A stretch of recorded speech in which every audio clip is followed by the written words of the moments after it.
والسلام على سيدنا مولانا محمد وعلى آله وأصحابه أجمعين. میرے متقین معزز حاضرین کرام، اللہ جل شانہ کی خاص رحمت، اس کی مہربانی رحمت و کرم سے ہم سب حضرات حضور صلی اللہ علیہ وسلم غریب نواز خطبے سر و عزیز کے آستانِ تقدس کی شان آستانِ عالیہ سے شریف میں نماز جمعہ المبارک کی ادائیگی کا شرف حاصل کرنے کے لیے اور اپنے مرشد کریم حضور صلی اللہ علیہ وسلم غریب نواز کے فیض و برکات کو حاصل کرنے کے لیے حاضر ہیں. رب کریم جل شانہ ہم سب کی یہ حاضری اپنی بارگاہ اقدس میں قبول و منظور فرمائے. اللہ تبارک و تعالی حضور صلی اللہ علیہ وسلم غریب نواز کے درجات عالیہ اپنی بارگاہ اقدس میں مزید بلند سے بلند تر فرمائے. آپ کی روشن اور منور تعلیمات پر اللہ پاک پورے خلوص دل کے ساتھ ہمیشہ ہم سب کو عمل کرنے کی توفیق عطا فرماتا رہے. اور آپ سب حضرات جو نہایت کی عقیدت، دینی جذبے اور محبت کے ساتھ آستانِ عالیہ میں حاضر ہیں، اپنے دلوں کے اندر جتنی بھی نیک حاجات رکھتے ہیں اور جائز تمنائیں رکھتے ہیں، اللہ تبارک و تعالیٰ ہم سب کے آقا و مولا حضور سید الانبیاء والمرسلین خاتم النبیین علیہ التحیات و تسلیم کے وسیلہ باجریدہ سے اور حضور بھی سیاہ اللہ پاک غریب نواز کی برکت سے تمام حاضرین کی جائز جملہ جائز دلی مرادوں کو پورا فرمائے. ہمارے ائمہ دین رضوان اللہ تعالی علیہ اجمعین نے صدیوں سے یہ اصول طے کر دیا ہے کہ شریعت اسلامیہ کے جتنے بھی احکام ہیں وہ بنیادی طور پر 3 قسم کے ہیں. سب سے پہلے وہ احکام ہیں، عقائد، نظریات بھی ہیں اور ان میں فقہی اور عملی شرعی احکام بھی ہیں کہ جو ضروریات دین کے اندر داخل ہیں. تو ہر وہ مسئلہ دین اسلام کا، شریعت اسلامیہ کا جو ضروریات دین کے اندر داخل ہے، خدا نخواستہ ان ضروریات دین میں شامل مسائل میں سے کوئی بھی مسلمان خدا نخواستہ ایک بھی ضرورت دینی کا انکار کر دے، وہ بندہ پھر مسلمان نہیں رہتا، مومن نہیں رہتا، بلکہ وہ مرتد ہو جاتا ہے اور دائرہ ملت سے، دائرہ اسلام سے، دائرہ ایمان سے خارج ہو جاتا ہے. جیسا کہ ہماری بڑی بڑی کتابوں میں ہر دور کے اندر یہ چیز موجود چلی آ رہی ہے. کل مدعی اسلام ينكر شيئا من ضروريات الدين فهو المرتد وحكمه حكم المرتدين. ارشاد فرمایا کہ کل مدعی للاسلام، ہر وہ شخص مرد ہے یا عورت جو اسلام کا مدعی ہے اور اسلام کا دعویٰ کرنے والا ہے، اور بالکل وہ جہاں بھی ضرورت پڑتی ہے اگر اعلان یہ کہتا ہے کہ میں مومن ہوں، میں مسلمان ہوں، لہٰذا وہ مدعی اسلام ہو گیا، مدعی ایمان ہو گیا. لیکن مدعی اسلام ہونے کے باوجود خدا نخواستہ ينكر شيئا من ضروریات الدین، ہر وہ مسئلہ یا حکم جو ضروریات دین میں داخل ہے، ان ضروریات دین میں سے شرعاً کسی بھی چیز کا، کسی ایک بھی مسئلے کا خدا نخواستہ وہ انکار کر دیتا ہے، فهو المرتد، وہ مومن نہیں رہے گا، مسلمان نہیں رہے گا، بلکہ ضرورت دینی کا منکر ہونے کی وجہ سے وہ مرتد ہو جائے گا. اور ریاست اسلامی پر لازم ہوگا کہ مرتدین کے جو حکم ہوتے ہیں وہ حکم اس پر نافذ کرتے ہیں، اور مرتد جو ہوتا ہے تو اس کو مستحب ہے ریاست کے لیے کہ 3 دن کا ٹائم اس کو دیا جاتا ہے جیسے ہی عوام اس کے متعلق شکایت کرے تو قانون نافذ کرنے والے اداروں کے جوان اس کو فوری طور پر گرفتار کر لیں، اپنی تحویل میں لے لیں اور اس کو جا کر حوالات میں بند کر دیں، اور جو اس علاقے کا مجاز سب سے بڑا قانون نافذ کرنے والا آفیسر ہے، ہمارے یہاں پولیس کے نظام میں DPO صاحب ہوتے ہیں، وہ جناب اس سے ملاقات کریں گے اور اسے کہیں گے کہ آپ کس وجہ سے اس ضرورت دینی کے ملک رکھ رہے ہیں، وہ جو وجہ بتائے گا، وہ دلیل قائم کرے گا، تو ریاست کے لیے صرف مستحب ہے، وہ فرض واجب نہیں ہے۔ وہ علماء کا ایک پینل تشکیل دے دیں گے، علماء کی اس سے ملاقات کروائیں گے اور اس کو مطمئن کرنے کی پوری کوشش کریں گے۔ 3 دن کا ٹائم دیں گے، لیکن اس کو بند کر کے گرفتار کر کے اگر 3 دن کے اختتام سے پہلے وہ دوبارہ رجوع کر رہے، کلمہ اسلام دوبارہ پڑھ رہے، ضرورت دینی کو ماننے لگ گیا، توبہ کر لے، تو پھر اسے چھوڑ دیا جائے گا۔ اور اگر وہ 3 دن مکمل ہونے کے باوجود بھی اپنے اس انکار کے اوپر قائم رہتا ہے تو پھر ریاست اسلامی پر فرض ہو جاتا ہے کہ اس کو قتل کر دیں گے، کیونکہ مرتد کی سزا جو ہے تو وہ قتل ہی ہے۔ لیکن عوام نے قانون اپنے ہاتھ میں نہیں لینا ہوتا، عوام شکایت کرتی ہے، وہ مجاز اتھارٹی کے پاس جائیں، اپنے علاقے کے جو پولیس اسٹیشن ہے وہاں جائیں گے، FIR درج کروائیں گے اور بڑے پرامن رہتے ہوئے ایسے حالات بنا دیں گے کہ وہ ادارہ مجبور ہو جائے کہ اس بندے کو پکڑے اور اسلامی احکام پر عمل کروائے۔ مرتد ہو جاتا ہے وہ شخص جو دعوے اسلام بھی کرے لیکن خدا نہ خواستہ کسی ضرورت دینی کا حکم ہو جائے۔ اب ضروریات دین میں اللہ تبارک و تعالیٰ کو موجود ماننا یہ ضرورت دینی ہے۔ کوئی شخص کہتی اللہ پاک کو ہے نہیں، یہ کائنات خود بن رہی ہے، دعوی اسلام کرنے والا اگر یہ کلمہ کہے گا مرتد ہو جائے گا۔ کوئی کہے گی اللہ ایک نہیں ہے، ایک سے زیادہ ہے، مرتد ہو جائے گا۔ عقیدہ توحید کو بنیادی ترین ضروریات دین میں ہے۔ اسی طرح پیارے آقا کریم علیہ السلام کی نبوت اور رسالت پر ایمان رکھنا ضروریات دین میں، آپ کو آخری نبی ماننا، خاتم المبشرین ماننا ضروریات دین میں سے ہے۔ نماز کو، پنجگانہ نماز کو فرض ماننا یہ عملی احکام میں سے ضروریات دین میں سے ہے۔ رمضان کے روزوں کو فرض ماننا یہ ضروریات دین میں سے۔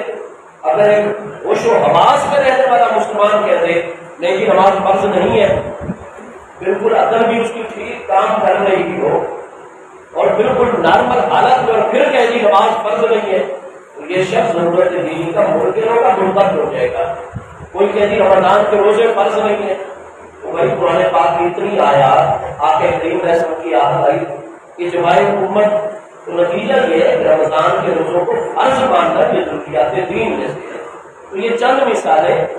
میں طالب العلم نے آپ کے سامنے پیش کر دی ہیں۔ تو ضروریات دینی میں سے تو کسی ایک بھی ضرورت دینی کا انکار وہ بندے کو مومن اور مسلمان نہیں رہنے دیتا، مرتد کر دیتا ہے۔ دوسرے عقائد اور احکام وہ ہے شریعت اسلامیہ کے یہ جو ضروریات دین کے اندر داخل نہیں ہے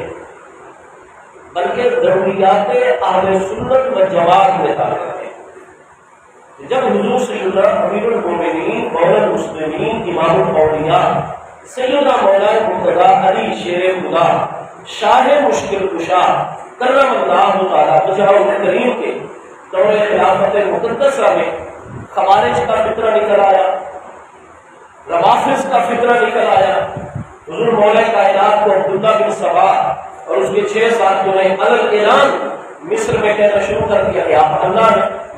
صرف یہ جسم آپ کا بہتری ہے، حقیقت میں تو آپ کے اندر اللہ ہے، اور جو بولتا ہے آپ کی بولنا ہے، اور آپ حقیقتاً اللہ ہیں، آپ کے آگے سجدہ کیا جائے گا۔ تو بھائی یہ رافضیوں کا فطرہ آ گیا، جنہوں نے حضرت سیدنا صدیق اکبر رضی اللہ عنہ، سیدنا امیر المومنین عمر رضی اللہ عنہ، سیدنا امیر المومنین عثمان رضی اللہ عنہ کی برحق خلافت کا انکار کرنا شروع کر دیا، حضور مولا کائنات کو اللہ ماننا شروع کر دیا، اور امامت کا عقیدہ جو ہے اس کا اظہار کرنا شروع کر دیا خلافت کے مقابلے میں۔ تو پھر حضور امیر المومنین مولا کائنات کرم اللہ تعالیٰ بچاؤ کریم کی ذات بابرکات آپ دیکھتے ہیں کہ خارجیوں کے خلاف سن 38 ہجری کے کوفہ کے باہر مقام حرورہ پر انہوں نے اجتماع کیا تھا. حضور مولا کائنات نے نہروان کی جنگ میں ان کا تلا کما کیا اور عملی ان کے خلاف جہاد. پہلے جا کر ان سے مناظرہ کیا, ان کو دعوت حق کی دلائل واضح کیے. 5000 بندے جو تھے ان کو توبہ کی توفیق ہو گئی, لیکن 20,000 جو تھے وہ اسی طرح اپنی خارجیت پر قائم رہے. ان کے خلاف آپ نے جہاد کیا. 6-7 افراد جن کا سربراہ عبداللہ بن سبا تھا اور 6 اس کے باقی مصری ساتھی تھے, ان کو آپ نے 3 دن کی مہلت دی, قید کر لیا. جب ان کو باہر نکالا انہوں نے پھر کہا آپ تو اللہ ہے, اور آپ نے کہا میں آپ کو وہ سزا دوں گا جو آج تک کسی کو سزا نہیں دی گئی. میں تمہیں آگ میں زندہ جلوا دوں گا. انہوں نے کہا ہمارا اور عقیدہ پکا ہو جائے گا کہ آپ خدا ہیں, کیونکہ آگ میں جلانا اللہ خدا کا کام ہے. کیونکہ ہر حال میں انہوں نے مسلمانوں میں قیامت تک اسلام کے مقابلے میں ایک اپوزٹ مکمل اسلام پیش کر کے فطرہ قائم کرنا تھا, اور اندر سے وہ یہودی تھا, اوپر سے عبداللہ بن سبا نے کلمہ اسلام ظاہر کیا ہوا تھا. تو اس نے چونکہ فتنہ ہر صورت میں کھڑا کرنا تھا, لہذا وہ اپنی بات پر اس کے ساتھ ہی قائم رہے. حضور مولا کائنات نے کوفہ کے چوک میں آپ نے بہت بڑا گڑھا کھدوا دیا, اس میں لکڑیاں ان کے سامنے جمع کروا دی, اس کے اوپر آپ نے نفت یا تو تیل پھینکوا دیا, اور اس کے بعد آگ لگا دیا. فرمایا آخری موقع ہے, اے عبداللہ بن سبا اور اس کے ساتھیوں توبہ کر لو. انہوں نے توبہ نہیں کی, چنانچہ آپ کے حکم پر ان 7 کے 7 بندوں کو کوفہ کے اندر مسلمانوں کے مجمع عام میں حضور مولا کائنات نے کروا دیا. علماء اہل تشیع کی جو اسماء الرجال کی سب سے بڑی کتاب ہے, اس کا نام ہے رجال تشیع, جو ان کے شیخ الطائفہ الامامیہ ابو جعفر الطوسی جو 463 ہجری میں فوت ہو رہے, انہوں نے جمع کی ہے. اس کے اندر آپ عبداللہ بن سبا کا ترجمہ نکال دو. وہ 3 صفحوں پر علماء اہل تشیع نے عبداللہ بن سبا کے مکمل حالات لکھے ہیں, اور اس میں واضح طور پر انہوں نے لکھا ہے علماء اہل تشیع نے, یعنی ابو جعفر طوسی جس کی کتاب ملا یحزن الفقیہ اور یہ کتاب صحائح اربع کے اندر ہے, اور شیعہ کے سب سے بڑے ترجمانوں میں ابو جعفر طوسی, ابو الحسن علی بن محمد بن حسن جس کا پورا نام ہے, اور 463 ہجری میں فوت ہو رہے. رجال تشیع میں عبداللہ بن سبا کے ترجمے میں واضح طور پر لکھا ہے کہ اول یہ پہلا شخص ہے جس نے خلافت کے مقابلے میں امامت کا نظریہ پیش کیا,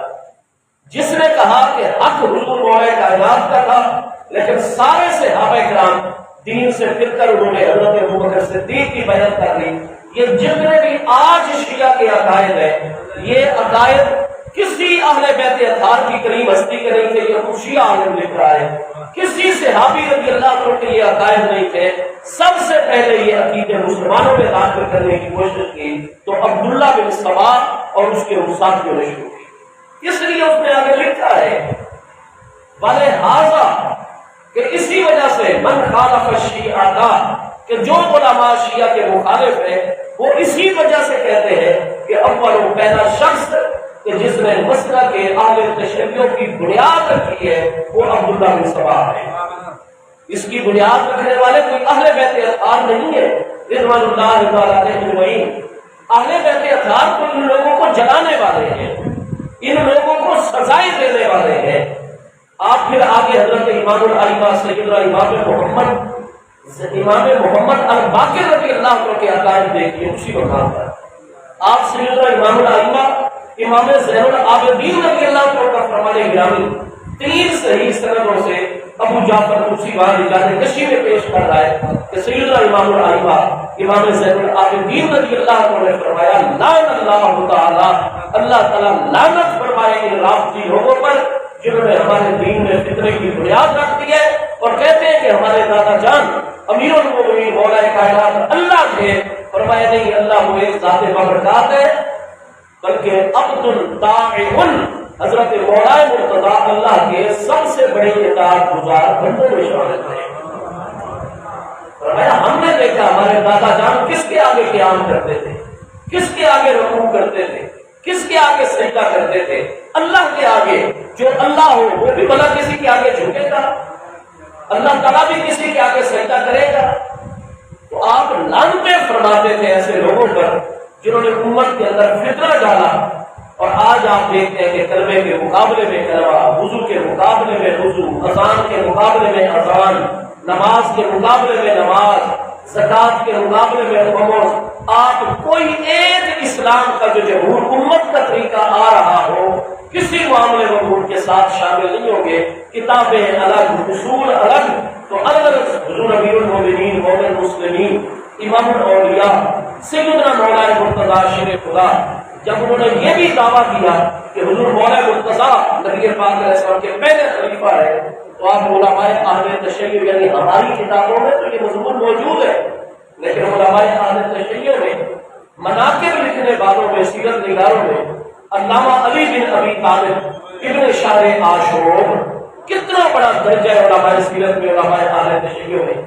علامہ ابن شہر عاشور جن کا اصل نام علی بن ابی طالب ہے،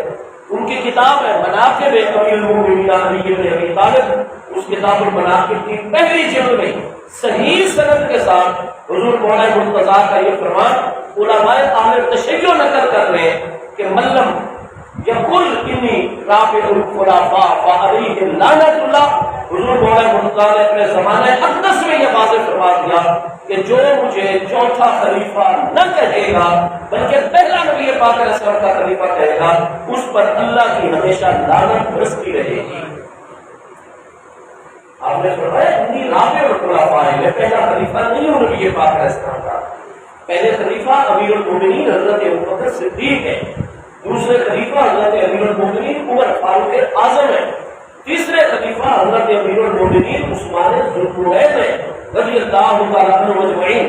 فرمایا جو ان ہستیوں کا انکار کرے اور مجھ علی بن ابی طالب کے بارے میں یہ دعویٰ کرے کہ میں نبی پاک علیہ السلام کا پہلا خلیفہ ہوں، چوتھا خلیفہ نہیں ہوں، من لم یقل انی رافع الخلفاء، جو مجھے علی بن ابی طالب کو چوتھا خلیفہ نہ مانے، علیہ لعنت اللہ، اس کے اوپر اللہ تعالیٰ کی لعنت ہے. تو الگ میں طالب العلم یہ عرض کرنا چاہتا ہوں کہ جب حضور امیر المومنین مولانا المسلمین امام الاولیاء سیدنا مولانا مرتضیٰ شیر خدا شاہ مشکل کشا کرم اللہ تعالیٰ وجہ الکریم کے دور خلافت مقدسہ میں حضرت امام العارفہ سیدنا امام احمد بن حنبل علیہ رحمت جو 241 ہجری میں مثال فرما رہے ان کے بارے میں صحیح سند کے ساتھ موجود ہے کہ جب آپ کے سامنے علماء نے بیٹھ کر حضور مولانا کائنات کی چوتھی خلافت مقدسہ کے 5 سالہ دور کا تجزیہ کرنا شروع کیا تو آپ پہلے سر جھکا کر بیٹھے رہے اور اس کے بعد ارشاد فرمایا کہ ہمیشہ کے لیے یہ بات اپنے ذہن میں رکھ لو کہ ان الخلافت لم تزین علی بن ابی طالب ولکن امیر المومنین علی بن ابی طالب زین الخلافت. فرمایا میں احمد بن حنبل کا یہ عقیدہ امام اہل سنت کا کہ خلافت نے حضور مولانا مرتضیٰ کے مقام میں کوئی اضافہ نہیں کیا، نہ آپ کو کوئی زیب و زینت بخشی ہے، بلکہ یہ امیر المومنین حضور مولانا مرتضیٰ شیر خدا کرم اللہ تعالیٰ وجہ الکریم کا احسان عظیم ہے کہ ان مشکل ترین حالات میں حضرت سیدنا امیر المومنین عثمان ذوالنورین رضی اللہ عنہ کی شہادت مقدسہ کے بعد آپ نے امت کو سنبھالا دیا، آپ نے خلافت کو زیب و زینت عطا فرمائی ہے، خلافت نے آپ کی عظمت کے اندر کوئی اضافہ نہیں کیا. الگ الگ حضور امیر المومنین مولانا کائنات کرم اللہ تعالیٰ وجہ الکریم کے دور مقدس میں یہ فتنے جو تھے وہ جن کی خبریں پہلے عطا کر دی گئی تھی وہ فتنے بڑی تیزی کے ساتھ رونما ہو جاتے ہیں. نہج البلاغہ میں بار بار آپ کا ایک فرمان آ رہا ہے، آپ فرماتے ہیں اب وہ فتنے شروع ہو گئے ہیں کہ لم تستقر القلوب، دل اپنی جگہ پر اب بالکل قرار نہیں پکڑ رہے. اور آپ نے ارشاد فرمایا کہ جو ہدایت کے راستے ان طرح سب طرق الہدایت ہے، ایسے فتنے ہمارے خلاف کھڑے کر دیے گئے کہ ہدایت کے راستے ان طرح سب وہ مٹ گئے ہیں، اور ایسے فتنوں کی گھٹائیں آ گئی ہے اور کافی آندیاں آ گئی ہے کہ فرمایا کہ ان کے آثار اور علامات جو حق ہیں وہ مٹائے جا رہے ہیں. عقلیں اپنی جگہ قائم نہیں، دل اپنی جگہ قائم نہیں، اور فتنے ہی فتنے حضور امیر المومنین کے فرمائش شروع ہو گئے ہیں. سیدنا مولا کائنات کرم اللہ تعالیٰ وجہ کریم جیسی ہستی نے جب ان فطروں کو ملاحظہ فرمایا عملی طور پر کہ وہ بھی اپنے آپ کو مسلمان کہتے ہیں، وہ بھی اپنے آپ کو مومن کہتے ہیں، اور مومن اور مسلمان ہو دعویٰ رکھ کے پھر یہ فطرے پھیلاتے ہیں، تو پھر آپ جیسی کریم ہستیوں نے جو اہل حق ہیں ان کو ان فطروں سے بچانے کے لیے آپ نے پھر حقیقی نبی علیہ السلام کی امت کو اہل سنت و جماعت کا نام عطا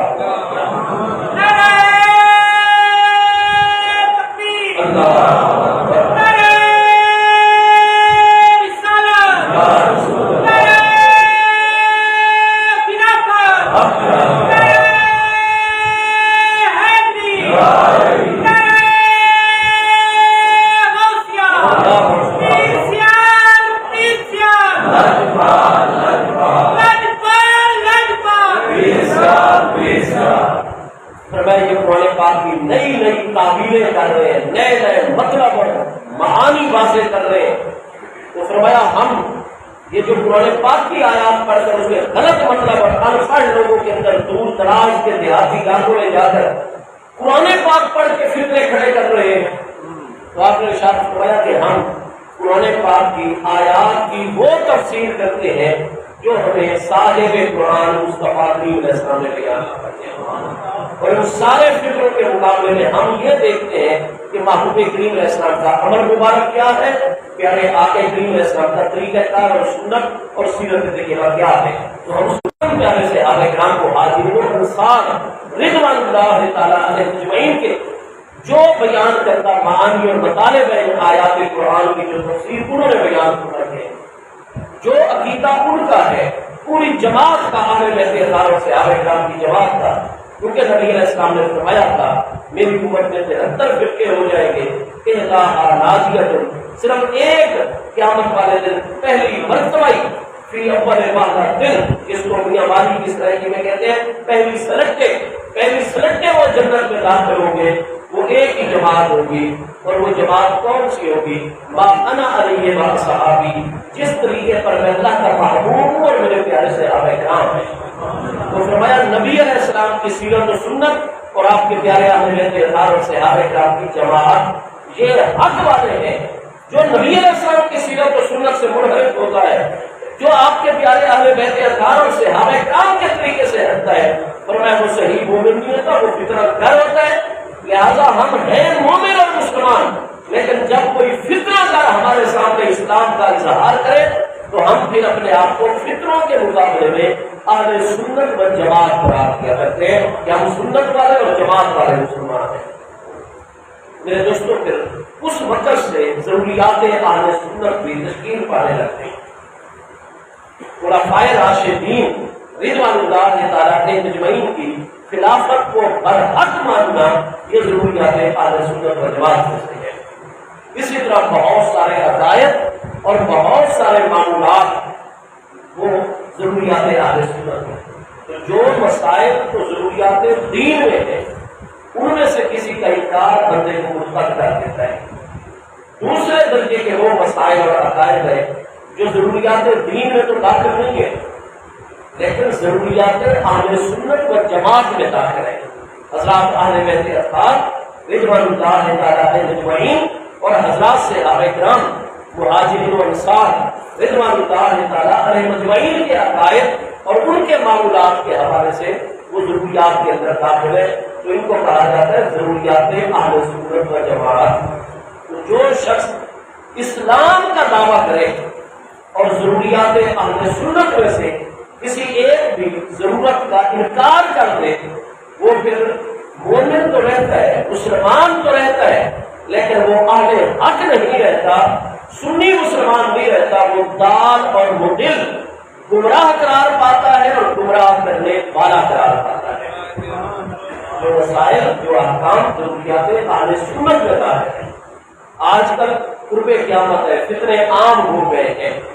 کئی حضرات ہم میں سے ہی باہر نکل آئے ہیں، ان فطروں کا شکار ہو رہے اور مسلمات اہل سنت کا الگ اعلان انہوں نے انکار کرنا شروع کر دیا ہے۔ حضرت سیدنا امیر المومنین ابو بکر صدیق رضی اللہ تعالیٰ عنہ کو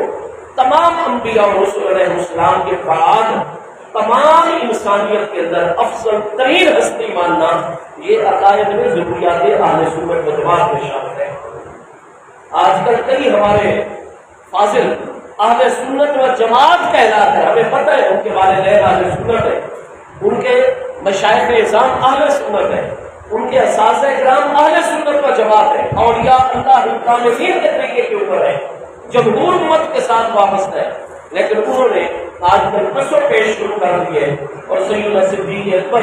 رضی اللہ عنہ کی افضلیت کے مقابلے میں پسو پیش کا شکار ہے، شک شبے کا شکار ہے۔ ایسے لوگ ضروریات اہل سنت کا انکار کرتے ہیں، وہ جو کچھ کہتے رہے، لیکن حقیقت میں ایسے لوگ داغ اور مدل قرار پاتے، گمراہ ہوتے اور گمراہ گر ہوتے۔ اس لیے آپ دیکھتے ہیں کہ ہم نے جس کریم ہستی کے نورانی ہاتھوں میں اپنے ہاتھ پیش کیے ہوئے اور جن کے دامن کرم سے وابستہ ہے حضور پیر سیال لجپال غریب نواز، جیسے یہ فتنہ شروع کیا گیا ہے تو آپ نے بالخصوص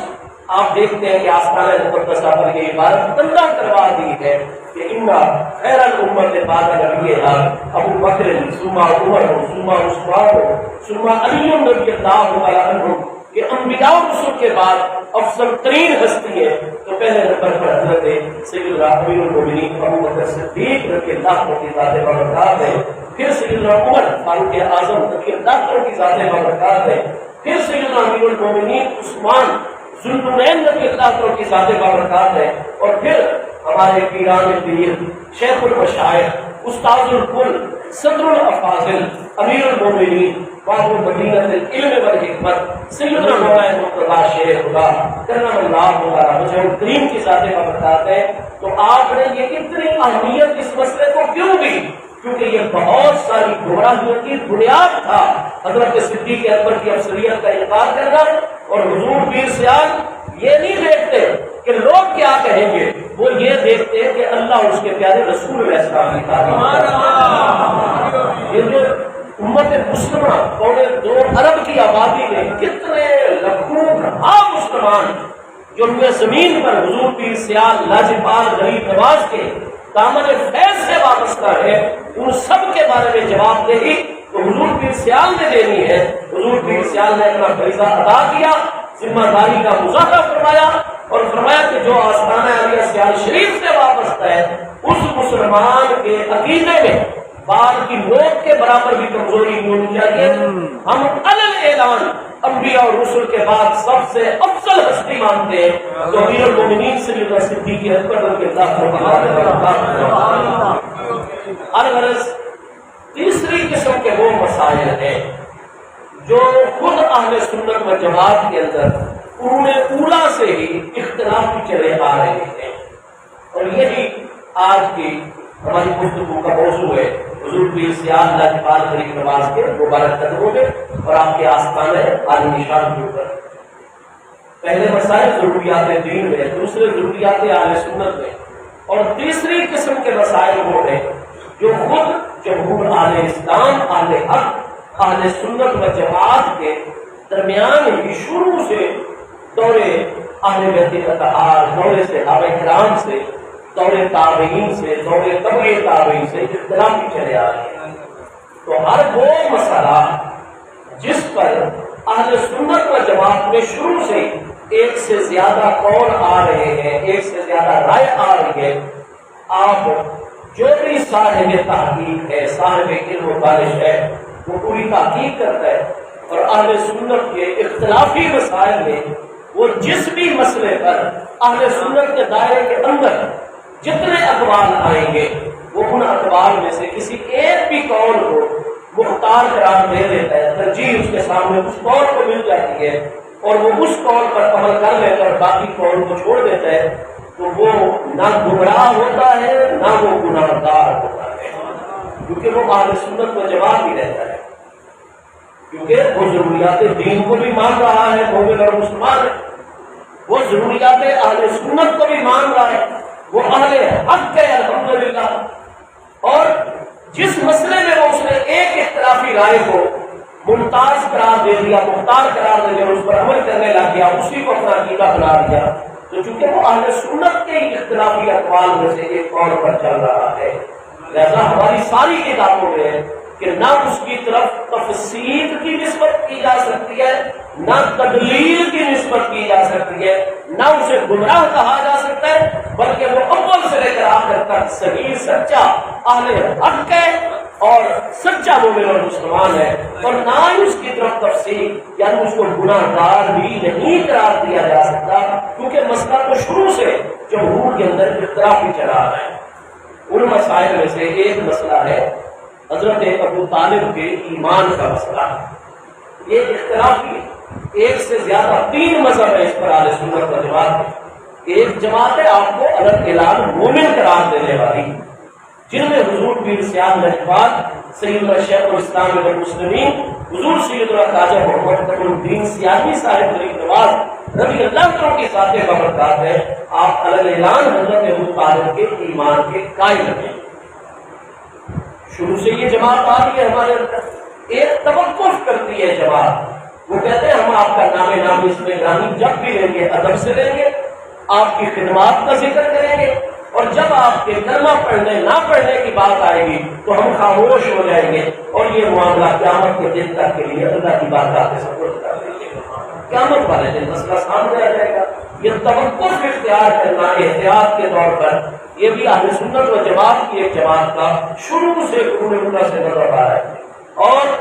ہمارے علماء محدثین نے ایک جماعت ایسی ہے جو کہتے ہیں کہ حضرت ابو طالب کا پورا اکرام ہے ہمارے دل میں،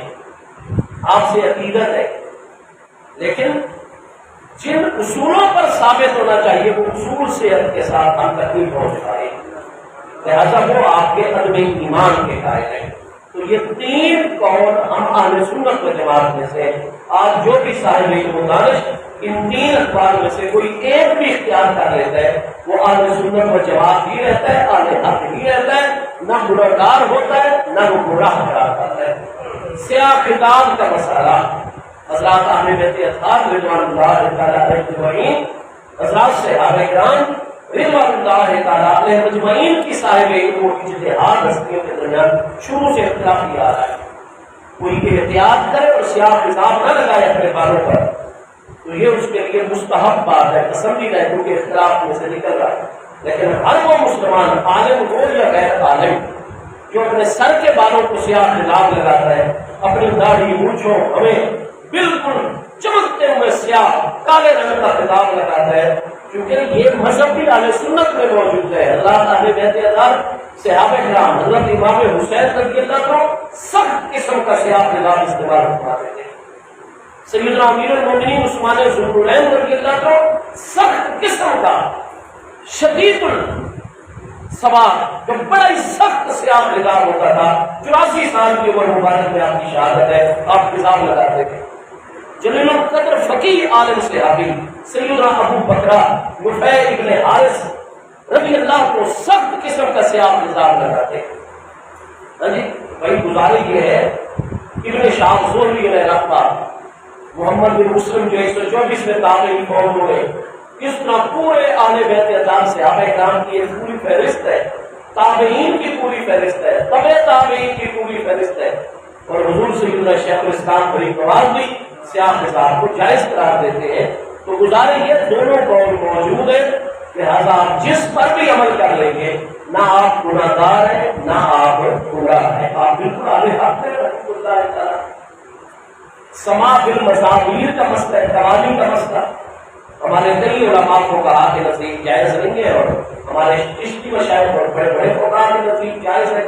انہوں نے اس پر دلائل شرعی قائم کر دیے۔ یہ مسئلہ بھی شروع سے اختلاف کیا اہل سنت میں،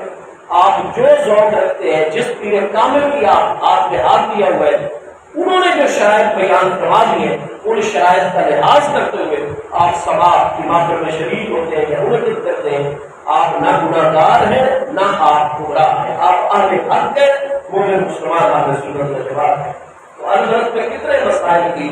جو ہے وہ مثال پیش کروں، انہیں میں سے ایک مسئلہ جو ہے جو آج بھی بھائیوں نے پیش کیا ہے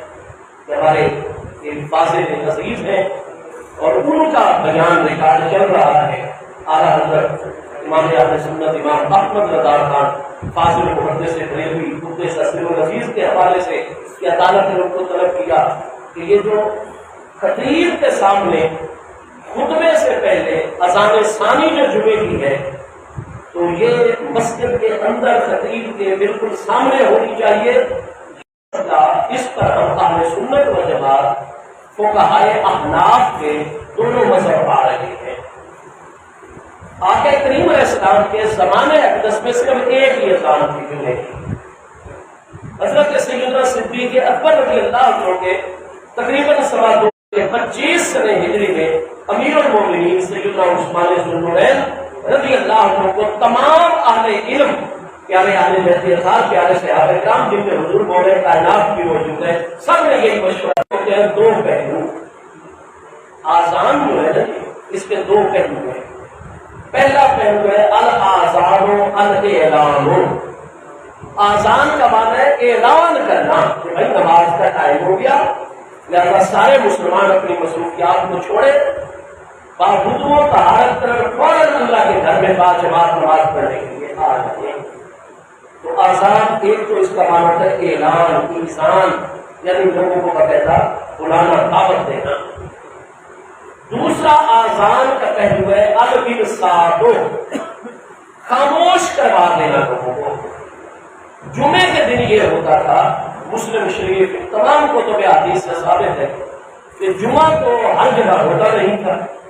تو پھر دور دراز کے قبائل کے جو مسلمان ہوتے تھے وہ کئی جمعرات کو سفر کر کے آ جاتے اپنی اونٹنیوں پر سواریوں پر کئی پیدل چل کے کئی جمعے والے دن تو جمعے سے پہلے مسجد میں اتنے ہلکے لگ جاتے تعلیم تبلیغ تدریس ہو رہی ہوتی. محبوب کریم علیہ السلام جمعے کا خطبہ دینے جماعت کرانے کے لیے تشریف لا کر آپ السلام علیکم فرما کر ممبر پر جگہ گھر ہو جاتے. مسلمان پہلے ہی موجود ہوتے تھے. باہر کی آبادیوں والے بالخصوص مدینہ طیبہ کی آبادی کے بالعموم مسجد اندر سے بھی بھر جاتی. جمعے والے دن گلیاں بازار چوک بھی جیسے سیال شریف میں بھر جاتے ہیں ایسے مدینہ طیبہ کی مرادی بستی میں محبوب کے غلام بھی غلام ہوا کرتے تھے. پھر اعلان بھی ہوتا تھا اور ساتھ انصاف کیونکہ وہ سارے اکابر صحابہ کرام سے جو ہفتے بعد 7ویں دن جمعے والے دن آپ پہنچتے تھے وہ صحابہ کرام سے پچھلے پورے ہفتے کے مسائل قرآن پاک کیا کیا نازل ہوا وہ حفظ کرنے لگ جاتے. نبی علیہ السلام نے گزشتہ 6 دنوں میں جو کچھ فرمایا اس کو سنتے اکابر صحابہ کرام سے یاد کرنے لگ جاتے. علمی مجلسیں ہر طرف قائم ہوتی اور جمعہ کے باب المسجد کہ محبوب علیہ السلام حضرت صدیق اکبر سیدنا عمر کے دور تک جمعے کی خطبے والی اذان کو باب المسجد مسجد کے دروازے میں دی جاتی تھی. کیونکہ لوگوں کو خاموش کروانا مقصود ہوتا تھا آواز پہنچانی سب تک مقصود ہوتی. لیکن جب سیدنا عثمان غنی رضی اللہ عنہ کا دور آ گیا تو امام ابو داؤد کو 279 ہجری میں فوت ہو گئے. اب چاہیے کہ وہ حضرت عثمان کے دور کو بھی ذکر کرے لیکن جتنے بھی راوی جمعے کی اذان خطیب کے سامنے مسجد کے دروازے میں کھڑے ہو کر پڑھنے کی بات کرتے ہیں وہ سیدنا عمر کے دور تک کی بات کرتے ہیں. حضرت عثمان اور بعد کے دور کی بات نہیں کرتے کیونکہ اس وقت لوگوں کو خاموش کروانا مقصود. لیکن جب 25 ہجری میں سیدنا امیر المومنین عثمان ذو النورین کے دور میں 2 اذانوں پر اتفاق ہو گیا تو پہلی اذان ہو گئی اعلان کے لیے تاکہ ہر ایک کو پتہ چل جائے کہ سارے نہا دھو لے تیاری کریں کام کاج چھوڑ دے اور مسجد میں آ جائے کیونکہ نماز جمعہ پڑھنی ہے. اعلان والی حیثیت الگ اذان سے ادا ہو گئی. اب صرف رہ گئی ایک حیثیت انصات. تو جب لوگوں کو خاموش صرف کروانا ہے خطبے کے لیے تو وہ پھر امام کے سامنے شروع کرتا اور مذہب یہ دونوں کو کہا ہے کرام کے آ رہے اعلان والا بھی انصات والا بھی. اس لیے جو ہمارے کئی پیر بھائی بڑے پریشان ہو گئے انہوں نے کہا کہ وہ ہستی جس نے یہ اعلیٰ حضرت رحمت کا واقعہ بیان کیا ہے اور ان کا مذہب بیان کیا ہے کہ وہ مسجد کے دروازے میں خارج مسجد سے باہر ہونی چاہیے خطبے کی اذان. وہ ہستی ان کا ہمارے دلوں میں بڑا احترام ہے بھائی. بے شک ہم سب ان کا بہت احترام کرتے ہیں اور ان کی درازی عمر کی دعا اللہ ان کے فیضان کو اور عام سے عام فرمائے. جو بھی میرے آقا کریم علیہ السلام کی روح سے دل سے آپ کے دین کی خدمت کرنے والے ہمارے فاضل ہیں محبوب کے سچے غلام ہیں، اہل بیت اللہ صحابہ کرام اولیاء اللہ کے کاملین کے سچے غلام ہیں، ہم ان کی عظمتوں کو سلام بھی کرتے ہیں، ان کے درازی عمر اور ان کی کثرت فیضان کے لیے رات دن اللہ کی بارگاہ میں دعا گو بھی رہتے ہیں۔ لیکن مسئلہ اختلافی ہے، حضرت عثمان پاک کے دور سے جو بین یدی الخطیب داخل المسجد ہے، اس پر پورے دلائل شرعیہ موجود ہے۔ ایک جگہ دیکھ رہے ہو تو مفتی اعظم ہند علامہ مفتی مظہر اللہ نقشبندی دیکھی، ان کا فتاوی مظہری ہے، پوری عبارت فقہائے کرام کی دلائل اور اس مسئلے پر حضور سیدنا شیخ الاسلام والمسلمین کمر الملت والدین حضور پیر سیاد لاجپال غریب نواز کے استاذ معقولات علامہ الہند علامہ معین الدین اجمیری علیہ رحمت کی پوری کتاب موجود ہے اس مسئلے کے اوپر۔ لہٰذا جتنے بھی ہمارے پیر بھائی ہیں جو تو اعلیٰ حضرت فاضل بریلوی کی تحقیق پر عمل کرتے ہوئے خطیب کے بالکل سامنے مسجد کے باہر دروازے پر اذان پڑھتے ہیں، بالکل ٹھیک کرتے ہیں، بالکل صحیح عمل ہے، لیکن جو آستانہ مقدسہ سیال شریف اور جتنے ہمارے مشائخ چشتیہ اور دیگر اہل سنت و جماعت کے کئی مراکز ہیں جہاں بین یدی الخطیب بالکل خطیب کے منبر کے سامنے، لیکن داخل مسجد کے اندر پہلی صف میں مؤذن خطبے کی اذان پڑھتا ہے، اس پر واضح دلائل شرعیہ اور مذہب فقہا مشائخ موجود ہے۔ وہ مذہب بھی ٹھیک ہے، یہ مذہب بھی ٹھیک ہے۔ آخری بات، اعلیٰ حضرت امام احمد رضا فرماتے ہیں کہ ہر وہ مسئلہ جو اہل سنت میں اختلافی ہے، ایک سے زیادہ اس میں قول موجود ہے، جو بندہ منبر پر بیٹھ کر تقریر کر رہا اور واضح و نصیحت، اس کے لیے جائز نہیں ہے کہ جہاں بھی وہ بیان کرے اہل سنت والا اختلافی مسئلہ تو ایک ہی مسئلہ نہ بیان کرے، ورنہ اہل سنت میں پریشانی پھیل جائے گی۔ اس سے چاہیے کہ پہلے تو اختلافی مسئلہ بیان نہیں کرے، واضح و نصیحت کرے، لوگوں کو اللہ کی یاد، محبوب کی غلامی، سیرت و سنت پر عمل، قیامت، قبر، یہ چیزوں کی اصلاح،